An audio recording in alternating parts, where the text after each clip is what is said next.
Picture this. London, 1888. A city of stark contrasts, grand palaces and bustling commerce on one side, and on the other, the dark, sprawling labyrinth of the East End. Here, in the district of Whitechapel, life is a daily struggle. The air is thick with the smoke of coal fires and the stench of poverty. Gas lamps cast long, dancing shadows down narrow, cobbled streets, struggling to pierce the dense, rolling fog that often blankets the city.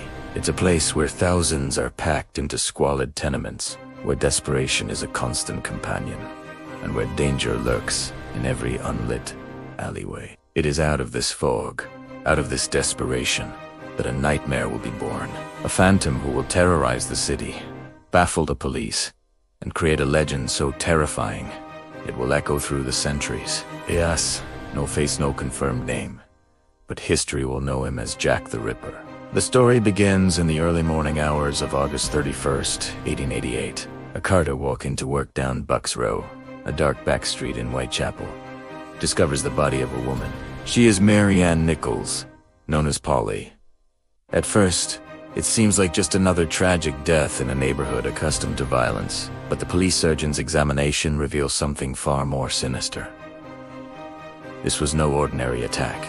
The brutality inflicted upon her was methodical and shockingly violent. The news sends a ripple of unease through the community, but no one could possibly imagine that this was just the beginning. The terror of the Autumn of Terror had officially begun. Just over a week later, on September 8th, the killer strikes again. In the backyard of 29 Hanbury Street, the body of Annie Chapman is found.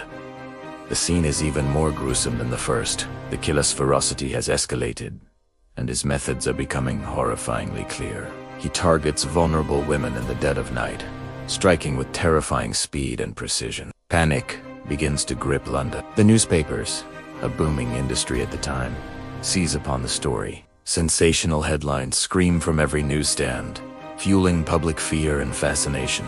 They give the unknown assailant a name: the Whitechapel murderer.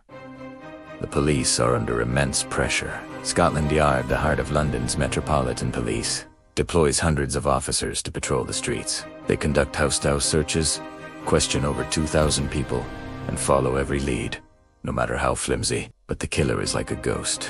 He strikes and vanishes into the labyrinthine streets he seems to know so well, leaving behind only his horrific handiwork and a city paralyzed by fear. As September draws to a close, the killer's audacity reaches a terrifying new peak. On the night of September 30th, in what will become known as the double event, he claims 2 victims in less than an hour. First, Elizabeth Stride is found in Dutfield's yard. It seems her killer may have been interrupted, as the attack is less severe than the previous ones. But he is not finished. Just 45 minutes later, and a short walk away, the body of Catherine Edos is discovered in Mitre Square. This time, the brutality is unimaginable. The killer has not only taken her life, but has also performed a ritualistic mutilation, removing organs with a degree of skill that suggests anatomical knowledge. This detail electrifies the investigation. Is the killer a doctor? A surgeon? A butcher? The theories fly, and the list of potential suspects grows. Amidst the chaos, a new, chilling element enters the case. The Central News Agency receives a letter, written in red ink and filled with taunts and boasts. It begins with the words, "Dear boss." The author claims responsibility for the murders and mocks the police's inability to catch him. He promises to continue his work and signs off with a name that will be forever etched in the annals of crime: Jack the Ripper. The police are initially skeptical, believing it to be a cruel hoax. But then, a piece of evidence from the Catherine Edos crime scene seems to validate it. A small portion of her blood-soaked apron is found in a nearby doorway, and shortly after, another piece of mail arrives. A postcard, again, seemingly from the killer, referencing the double event before the details were made public. Whether the letters were genuine or the work of a twisted prankster, the name stuck. The media frenzy explodes. Jack the Ripper is now a household name, a boogeyman for the industrial age. He is no longer just a murderer. He is a symbol of pure, faceless evil. The psychological profile of the world's first modern serial killer begins to take shape.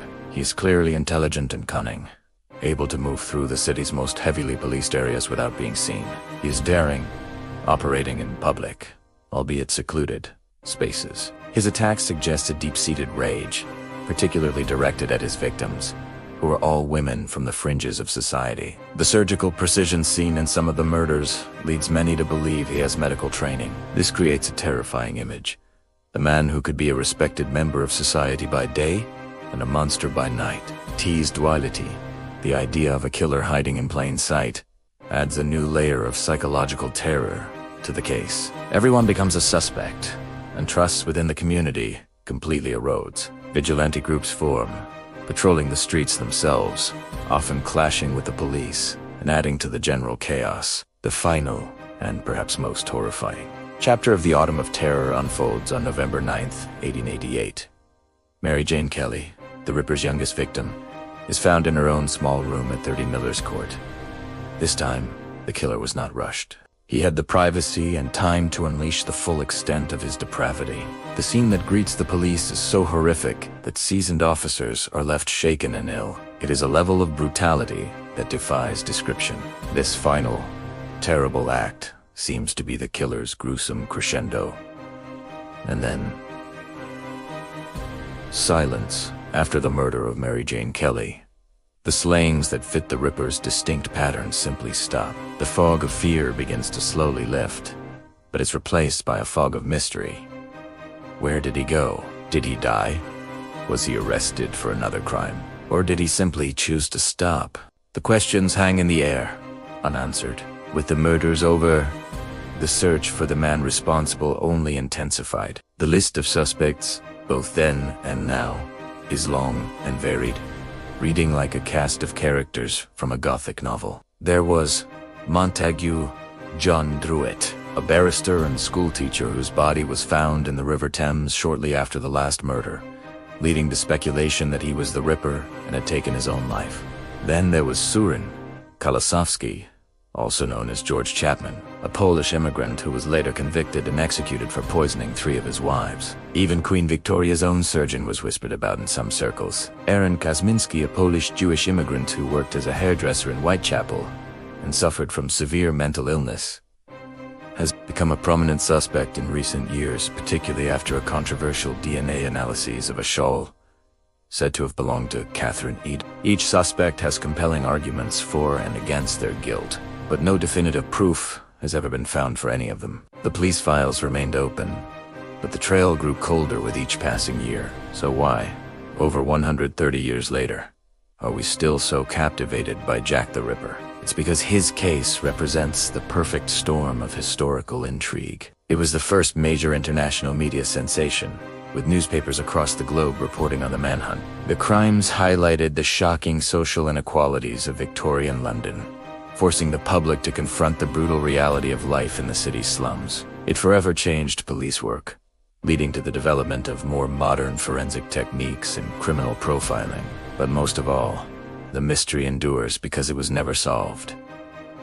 Jack the Ripper was never caught.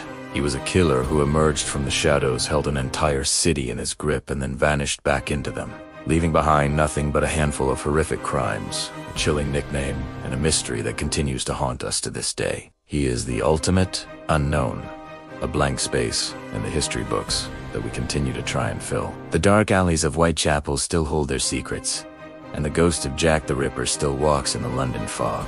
Thank you so much for joining us on this journey into one of history's darkest mysteries. What are your theories on who Jack the Ripper was? Let us know your thoughts in the comments below. And if you found this story as fascinating as we do, please give this video a thumbs up and subscribe to our channel for more deep dives into the most compelling stories from the past. We'll see you in the next one.